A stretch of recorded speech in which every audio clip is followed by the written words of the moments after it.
Bonjour à toutes et à tous, j'espère que vous allez bien. Je vous fais cette vidéo parce qu'on m'a demandé de la faire. Et finalement, j'ai regardé un petit peu de quoi il s'agissait. J'ai vu ces ateliers ICAR dont j'ignorais tout jusqu'à récemment. J'ai vu donc les objectifs et la manière de faire et ça me parle beaucoup. C'est pour ça que j'ai volontiers accepté de faire cette vidéo et j'espère qu'elle vous fera plaisir. Je vais pas faire une conf hein, en quelques minutes, simplement dire un certain nombre de choses, des raisons pour lesquelles je pense que c'est important.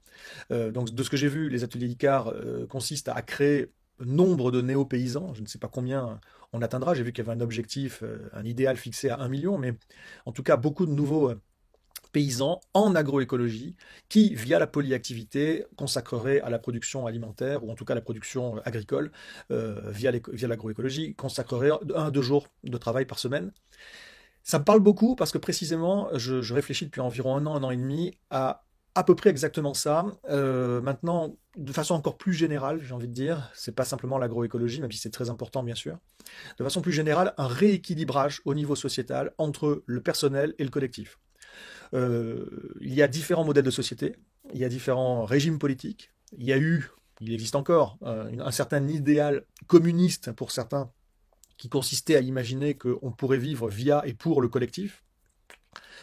Ça marche pas. Alors il y a plein de choses très bien, mais ça marche pas formidablement bien parce que je pense que l'homme, ou la plupart des hommes en tout cas, sont pas câblés pour ça.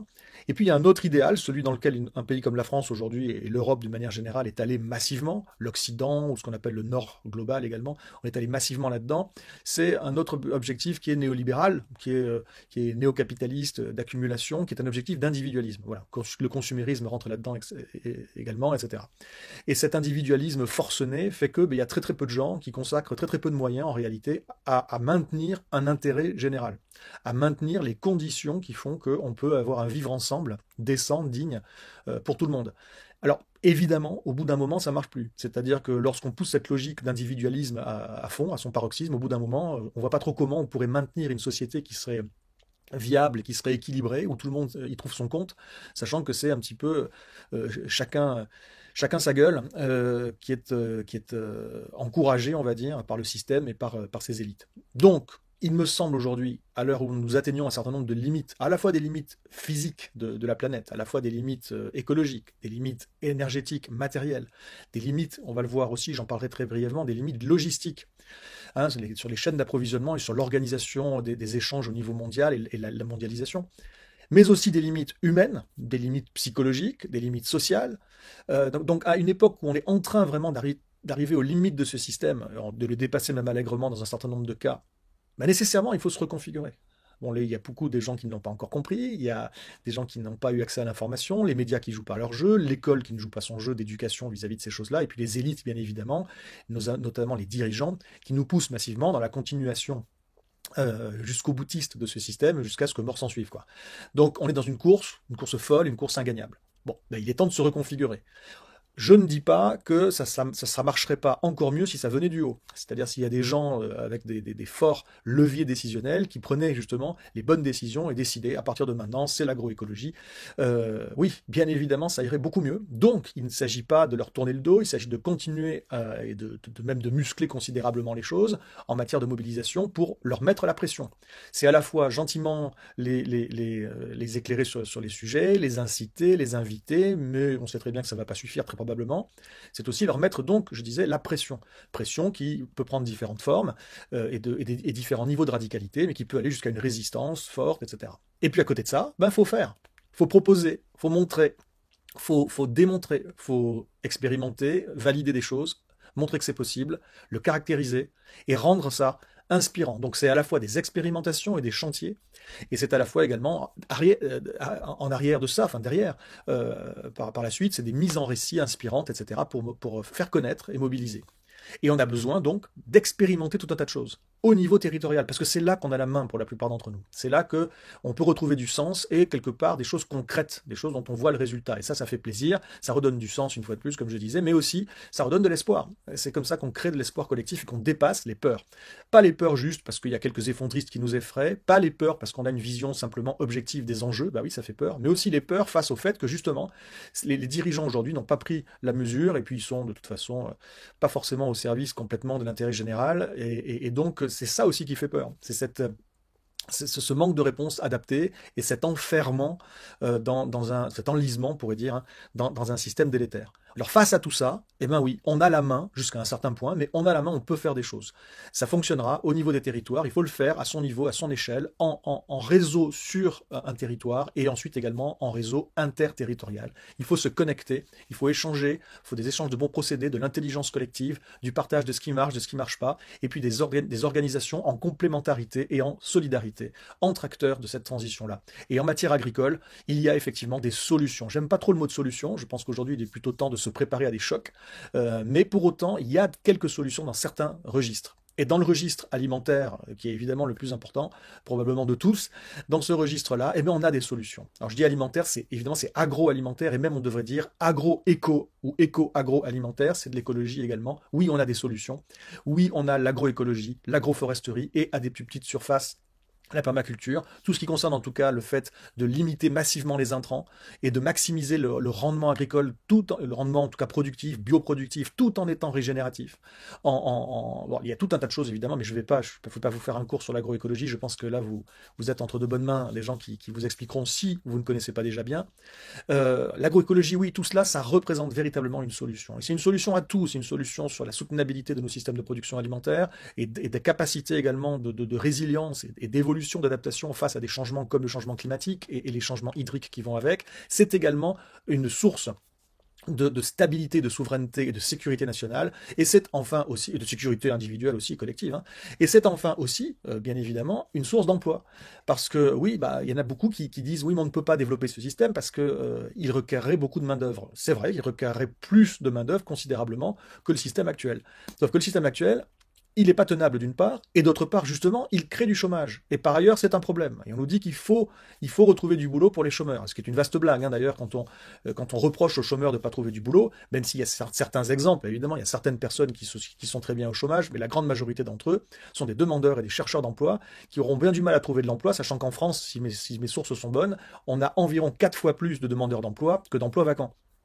Donc bon, de toute façon, ça boucle pas. Et ben c'est précisément là qu'on a une belle solution, puisque la transition écologique va être créatrice d'emplois, et notamment donc dans l'agroécologie. Sauf que voilà, sauf que les ordres de grandeur sont tels que effectivement, il va falloir remettre probablement beaucoup de gens au champ. Pourquoi? Même pour deux raisons. Un, parce que le système actuel, il n'est pas tenable, et ça encore, donc, comme je disais, pour deux raisons. La première raison, ça va être que il détruit tout. Il détruit les fondamentaux même de la vie. Il détruit donc les fondamentaux de sa propre productivité future. Il détruit les sols, il détruit la biodiversité, il pompe les aquifères, il est mauvais pour la santé de surcroît, etc. La deuxième raison, c'est parce que ce système de plus est totalement dépendant, totalement tributaire de chaînes d'approvisionnement. Pour manger, enfin pour produire déjà de la bouffe, on a besoin de quoi? On a besoin d'intrants qu'on ne produit pas nous-mêmes, on a besoin de semences qu'on ne produit pas nous-mêmes. Il y a des exceptions bien sûr, mais d'une manière générale, ce sont des choses qui sont achetées ailleurs et qui sont importées. On a besoin d'une vaste quantité de pétrole et de gaz naturel bon marché. On a besoin de machineries lourdes, qui sont des machineries aujourd'hui ultra sophistiquées dont on ne sait même plus comment dire, s'émanciper, j'ai envie de dire. Donc il y a des choses très intéressantes qui existent en matière de mécanisation légère, par exemple voir ce que propose l'atelier paysan en la matière. Mais aujourd'hui, on est dépendant des machineries lourdes qui non seulement écrasent et compactent les sols, mais de surcroît ne sont plus réparables si elles tombent en panne. Donc s'il y a le moindre problème, il faut importer rapidement la pièce des États-Unis ou d'Asie. Il faut mettre à jour le logiciel, etc. Enfin, c'est des choses, on n'est plus du tout dans de l'autonomie, on est dans de l'hétéronomie, on dépend d'une méga structure, une technostructure mondialisée de surcroît, extrêmement complexe. On a besoin de quoi pour produire? Des aides européennes, parce que sinon on s'en sort pas, et puis d'une main-d'œuvre qui est spécialisée, qui est étrangère, 9 fois sur 10, une main-d'œuvre qui vient produire chez nous chaque saison, à bas coût, évidemment. Et donc, quand ces choses-là vont s'arrêter, peut-être pas tout, et certainement pas du jour au lendemain, mais globalement dans les prochaines décennies, quand ce système-là va commencer quand les grouages vont commencer à se gripper, eh bien, il va falloir trouver autre chose. Parce qu'effectivement, on est massivement dépendant de tout ce système qui lui-même est massivement dépendant de chaînes d'approvisionnement à flux tendu permanentes énormes, et notamment beaucoup de poids lourds. Et tout ça, c'est massivement dépendant de la disponibilité permanente d'une abondance de pétrole et de gaz naturel bon marché, chose qui n'est plus durable, plus tenable, puisque les experts en la matière nous expliquent que dans le courant des années 30, Déjà bien avant 2030, on va commencer à avoir des soucis d'approvisionnement en Europe sur les hydrocarbures, mais ça va s'accélérer terriblement dans les années 30, très probablement. Et ensuite, de toute façon, ça continuera d'accélérer dans la mauvaise direction. C'est pas juste une crise passagère. Et donc, c'est la fin d'une ère en réalité. C'est la fin d'une ère et il faut s'y préparer. Donc, face à ça, oui, l'agroécologie, l'agroforesterie, la permaculture, tout ce qui est technique sur sol vivant, également, il faut refaire vivre les sols. Il faut développer face à ça de nouvelles activités ou j'ai envie de dire des fois d'anciennes activités remises au goût du jour. Voilà, des nouvelles méthodes. Et là, c'est pareil, des méthodes qui existent déjà en réalité, mais parce qu'on sait faire. Mais il y a peu de gens qui savent faire. Pour la grande majorité des exploitants agricoles aujourd'hui, ce serait quelque chose de nouveau. Donc, comme pour beaucoup d'entre eux, ça va être compliqué de faire la démarche, soit parce qu'ils veulent pas, soit parce qu'ils savent pas, soit parce qu'ils aimeraient bien, mais ils sont pris au piège de ce système de surendettement permanent et de surenchère et de course en avant. Il vaut mieux montrer le chemin par ceux qui peuvent. Et donc oui, c'est des nouvelles cultures, des diversifications des productions, des nouveaux savoirs, des nouveaux savoir-faire. Et il faut se préparer à la rupture des chaînes logistiques qui arrivent pour être plus résilient, moins vulnérable et plus maître de nos destins face à tout ça. Donc je pense qu'effectivement, pour finir, je ne vais pas parler encore trop longtemps, pour finir, il est temps de rééquilibrer ou d'équilibrer tout court comment dire, les investissements personnels, l'implication personnelle entre des choses qui sont vraiment individuelles, collectives, où chacun fait entre guillemets ce qu'il veut, évidemment dans certaines limites, et à côté de ça, le collectif, l'intérêt général. C'est bien cet équilibre-là qu'il faut retrouver. La polyactivité en est une façon d'y arriver, d'y parvenir, c'est-à-dire que donc, vous l'avez compris, on passe une partie de son temps à faire un métier et une autre partie à un autre métier qui est d'intérêt général, qui est peut-être plus d'ailleurs un service qu'un métier. Et après, il faut trouver comment on équilibre ça, il faut trouver comment on rémunère ça, comment on gratifie, comment on récompense cette implication-là, comment on la rend également, j'ai envie de dire, normale et comment ça rentre dans les mœurs. Et pour demain, ce sera un meilleur équilibre. Ce sera un meilleur équilibre de dire, eh bien, écoutez, tout le monde consacre 1 à 2 journées par semaine, on va dire 5 ou 6 jours par mois peut-être, 5 ou 6 jours par mois consacrés vraiment à l'intérêt général. Ou alors, il y en a plein qui continuent à faire ce qu'ils font, alors dans la mesure du possible là encore, pendant qu'on va remettre X millions de personnes dans les champs à temps plein. Mais qui? Qui sont ces personnes? Qui saura le faire et surtout qui voudra le faire? Donc c'est quoi? Ils seront contraints de le faire. On va un jour vous désigner en disant, ben vous avez été choisi, vous devenez agriculteur. Non, ça n'a pas de sens. Donc il vaut mieux effectivement imaginer que l'ensemble des gens vont consacrer une petite partie de leur temps en échange d'une gratification quelconque, ou de gratifications au pluriel à imaginer, mais en tout cas une partie de leur temps pour l'intérêt général. Ça va aussi bien sur la production agricole, c'est le textile également, c'est pas que la bouffe, c'est l'eau, c'est la gestion de l'eau, c'est la gestion des espaces naturels, etc., et des espaces verts en ville. Et puis c'est aussi le maintien d'infrastructures essentielles, c'est pas simplement l'agriculture. Mais ce que vous proposez dans ces ateliers ICAR me semble tout à fait cohérent, pertinent, et il est temps de développer ça parce qu'on n'a plus beaucoup le temps, justement, d'attendre, de voir comment ça se passe. Non, prenons les choses en main, montrons que c'est possible, faisons les choses.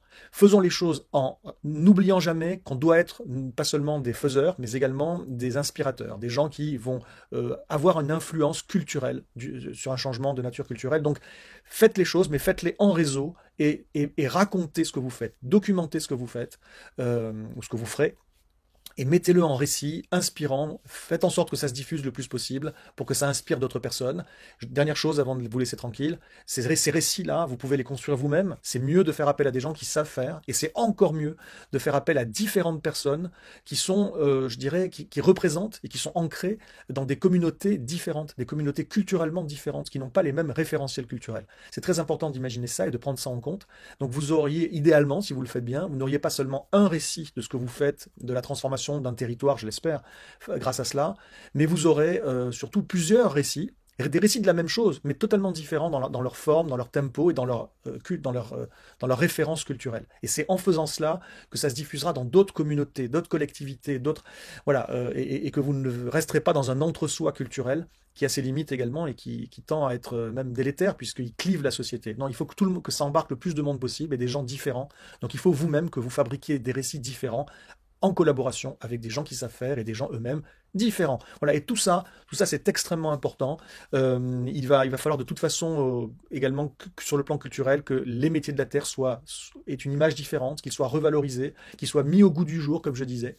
Et tout cela sous forme d'expérimentation, c'est la clé pour démontrer ce qui est possible et, voilà, et concrètement faire la preuve que d'autres façons de faire sont possibles, d'autres façons de vivre, d'autres façons de produire, d'autres façons de consommer également.